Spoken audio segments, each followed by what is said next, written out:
Hello friends, मैं यशवंत स्वागत करता हूं आपका मेरे मी कोचिंग इंस्टीट्यूट यूट्यूब चैनल पर। ठीक है, तो आज का हमारा जो डीजल मैकेनिक की टेस्ट सीरीज़ जो चल रही थी उसके आगे है कि हम क्वेश्चन को कवर करते हैं। ठीक है, चलिए, तो आज का हमारा फर्स्ट क्वेश्चन रहेगा, which device is use to increase the torque. Torque बढ़ाने के लिए किस उपकरण का उपयोग किया जाता है? पहला है ऑप्शन क्लच या इंजन, फ्लाईव्हील या गियर रिडक्शन ड्राइव। तो कौन सा आंसर होगा इसमें से? Which device use to increase the torque. Torque बढ़ाने के लिए कौन सा उपकरण का यूज़ किया जाता है? कौन सा होगा? जैसे टॉर्क बढ़ाते हैं तो जब भी आप देखेंगे तो इसका आंसर होगा आपका गियर रिडक्शन ड्राइव। ठीक है, इसका आंसर होगा गियर रिडक्शन ड्राइव। ठीक है, ये डी इसका आंसर होगा। चलिए नेक्स्ट क्वेश्चन पर हम चलते हैं। तो विच is the hydrocarbon emission release directly. अब ये जो हम क्वेश्चन अभी कर रहे हैं, ये आपका पार्ट कौन सा आ गया? सेक्शन आ गया है इमिशन एंड कंट्रोल सिस्टम से आ गया है ना। मतलब जो भी इमिशन एंड कंट्रोल सिस्टम एक टॉपिक होता है, उस टॉपिक से के जो भी क्वेश्चन रहेंगे वो इसमें यहाँ से स्टार्ट हो जाते हैं, है ना। तो देखिए क्वेश्चन क्या होगा, which is the hydrocarbon emission release directly from the engine to the atmosphere. ठीक है, इंजन से वायुमंडल में सीधे जारी होने वाला हाइड्रोकार्बन उत्सर्जन कौन सा है? कौन सा होगा? एग्जॉस्ट सिस्टम जो होगा, crankcase and exhaust system. Crankcase and exhaust system. ठीक है, जब मैं अभी इसके टॉपिक डाल दूंगा, एक बार आप वो देखेंगे तो ये आपको क्लियर हो जाएगा। इमिशन सिस्टम का जो है एग्जॉस्ट सिस्टम होता है ना, क्रैंकेस एग्जॉस्ट सिस्टम, ये सभी मैं बता दूंगा अभी, है ना। इमिशंस जो रहता है, ठीक है, तो इसका आंसर जो होगा क्रैंकेस एंड एग्जॉस्ट सिस्टम। ठीक, क्रैंकेस एंड एग्जॉस्ट सिस्टम। इसका आंसर क्या होगा? इंजन से वायुमंडल में सीधे जारी होने वाली हाइड्रोकार्बन उत्सर्जन कौन सा है? Crankcase and exhaust system. चलिए नेक्स्ट क्वेश्चन होगा आपका, which engine emits more amount of nitrogen oxide. कौन सा इंजन नाइट्रोजन ऑक्साइड की अधिक मात्रा का उत्सर्जन करता है? नाइट्रोजन ऑक्साइड की अधिक मात्रा का उत्सर्जन करता है, कौन सा होगा? स्पार्क इग्निशन एसआई इंजन होगा, या सीआई इंजन होगा, या टू स्ट्रोक इंजन, या एलपीजी इंजन। इन चारों में से ऑप्शन बताना है। सी एसआई इंजन मतलब स्पार्क इग्निशन इंजन, जिसमें स्पार्क के द्वारा इग्निशन होता है। स्पार्क हम दिया जाता है तब जाके उसका इग्निशन होता है। और कंप्रेस्ड इग्निशन इंजन में क्या होता है? कंप्रेस्ड किया जाता है एयर को, और फिर वहाँ जो है फ्यूल को इंजेक्ट करा दिया जाता है ना। कंप्रेस्ड हुई गैस या कंप्रेस्ड हुई एयर में जो है डीजल को या ईंधन को जो रहता है उसको इंजेक्ट करा दिया जाता है हाई प्रेशर पर, हाई टेम्परेचर पर। तो ये जो है हाई प्रेशर पे होता है। ठीक है, कंप्रेस्ड इग्निशन इंजन कहलाता है। ठीक, तो इसका आंसर क्या होगा? कौन सा इंजन नाइट्रोजन ऑक्साइड की अधिक मात्रा का उत्सर्जन करता है? CI engine, compressed ignition engine. ठीक है, चलिए आंसर होगा ये। स्क्रीनशॉट लेना है तो ये ले लें, या फिर नोट करते आए तो ये बेस्ट है। विच is the greenhouse effect gas. Green house प्रभाव गैस कौन सी है? क्या पूछा गया question? Which is the greenhouse effect gas. Green house प्रभाव गैस कौन सी है? Oxygen, O2, CO carbon dioxide, carbon monoxide है, और CO2 कार्बन डाइऑक्साइड, और नाइट्रोजन ऑक्साइड। ठीक है, N2 नाइट्रोजन। ठीक, तो इसका कौन सा आंसर होगा? O2 ऑक्सीजन होगा, या सी कार्बन मोनोऑक्साइड होगा, CO, या कार्बन मोनोऑक्साइड कार्बन डाइऑक्साइड होगा, या नाइट्रोजन होगा। तो होगा ये आपका इसका answer. Which is the greenhouse effect gas कौन सी होगी? ठीक है, CO2। और which pollutant is released more from diesel engine during weak compression. कमज़ोर संपीड़न के दौरान डीजल इंजन से कौन सा प्रदूषक अधिक मुक्त होता है? ठीक है, कमज़ोर संपीड़न देखिए क्या होता है, जब जैसे वीक कंप्रेशन होता है, जैसे अब वो डीजल इंजन है उसमें कंप्रेशन करते हैं, कंप्रेशन होता है, और कंप्रेशन यदि कम होगा है ना। कंप्रेशन यदि कम होगा, वीक कंप्रेशन होगा, तो उसमें क्या हो जाए, जब डीजल इंजन से सबसे ज़्यादा प्रदूषक कौन सा मुक्त होता है, पार्टिकुलेट मैटर होता है। ठीक है, जैसे प्रॉपर कंप्रेशन नहीं हो पाएगा, जैसे यदि स्पार्क इग्निशन इंजन में क्या होगा, जब तक जैसे कंप्रेस्ड किया जाता है उसको, और ना एक टेम्परेचर रहता है, उस टेम्परेचर तक उसे कंप्रेस्ड किया जाता है।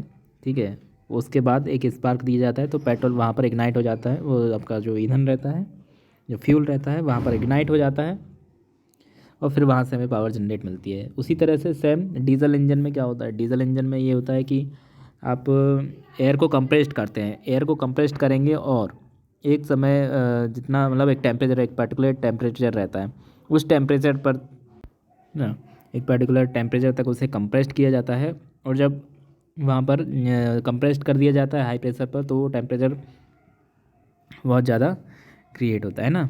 वहाँ पर जैसे ही हम हाई प्रेशर हो जाता है, तो वहाँ पर हम इंजेक्टर के द्वारा फ्यूल को इंजेक्ट करा देते हैं, जिससे वहाँ पर जो है हमें पावर जनरेट हो जाती है। ठीक है, तो यही है। तो यदि वीक कंप्रेशन होगा तो क्या होगा, इसमें प्रदूषक मतलब प्रॉपर्ली जलेगा नहीं है ना। तो पार्टिकुलेट मैटर इसका आंसर रहेगा। ठीक, कौन सा प्रदूषक आएगा, particulate matter. Which one is the non pollution gas, गैर प्रदूषण गैस कौन सी है, CO, NO, SC या O2। मतलब क्या होते हैं इनके, CO मतलब कार्बन मोनोऑक्साइड, ठीक है, NO nitrogen oxide, HC hydrocarbon, और या O2 ऑक्सीजन। आंसर क्या होगा, non pollution gas. Non pollution gas कौन सी होगी, ऑक्सीजन। ठीक है, नॉन पॉल्यूटेंट गैस कौन सी होगी, ऑक्सीजन, O2। ठीक है, नॉन पॉल्यूटेंट गैस कौन सी होगी, ऑक्सीजन, O2।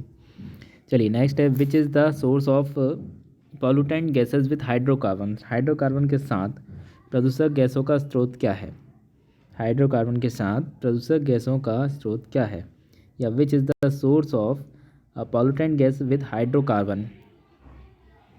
ए ऑप्शन होगा फ्रॉम फ्यूल टैंक एवेपोरेशन, या कार्बोरेटर एवेपोरेशन, या फ्यूल क्रैंकेस ब्लो बाय, या exhaust system.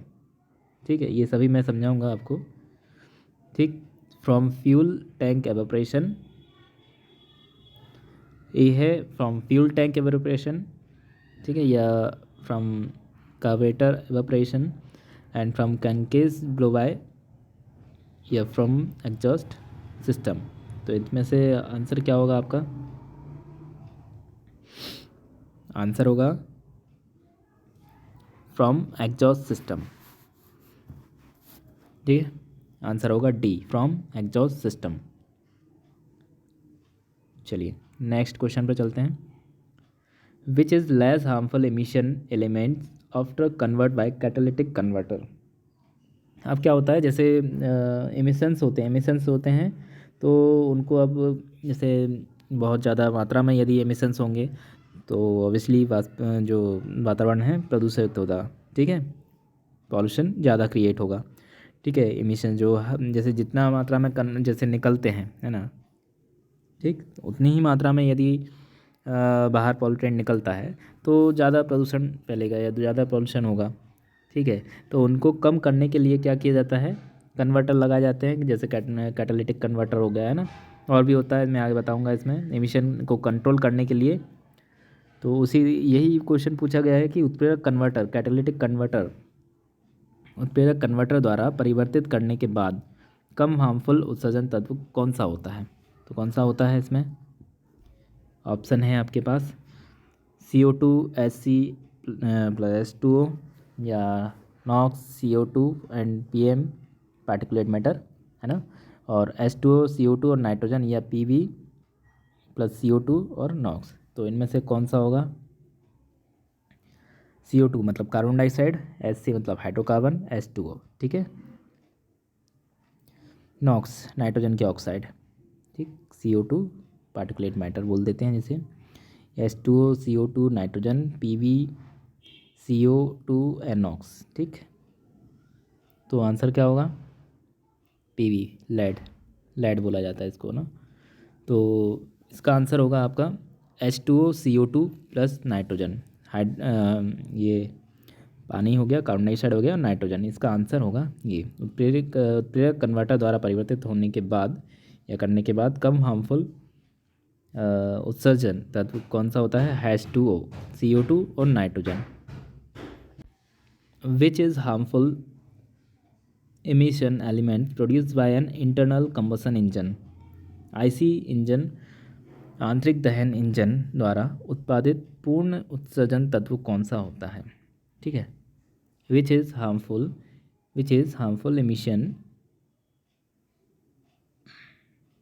emission element produced by an internal combustion engine।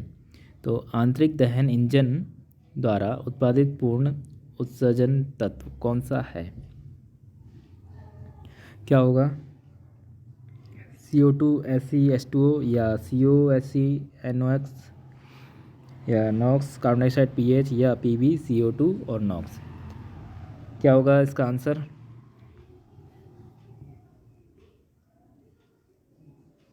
Answer होगा CO plus HC plus NOx, मतलब carbon monoxide, hydrocarbon और nitrogen के oxide, nitrogen oxides of nitrogen. ठीक है, इसका answer होगा कार्बन मोनोऑक्साइड, हाइड्रोकार्बन और नाइट्रोजन के ऑक्साइड। ठीक है। आईसी इंजन द्वारा उत्पादित पूर्ण उत्सर्जन तत्व कौन सा होता है? Carbon monoxide, hydrocarbon and NOx. चलिए next question. Where the positive crank case ventilation fitted, सकारात्मक क्रैंक के वेंटिलेशन कहाँ फिट किया जाता है? क्वेश्चन में पूछा गया है सकारात्मक क्रैंक केस वेंटिलेशन कहाँ फिट किया जाता है? तो ऑप्शन है आपका muffler and air cleaner, B है आपका controller and air cleaner, and C feed pump and air cleaner, and engine breather and air cleaner. इन चारों में से कौन सा होगा? ऑप्शन देखें।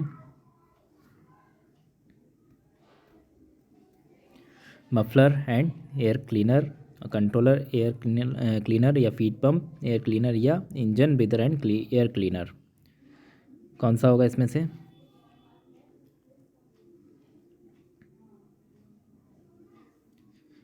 तो इसका आंसर होगा engine breather and air cleaner.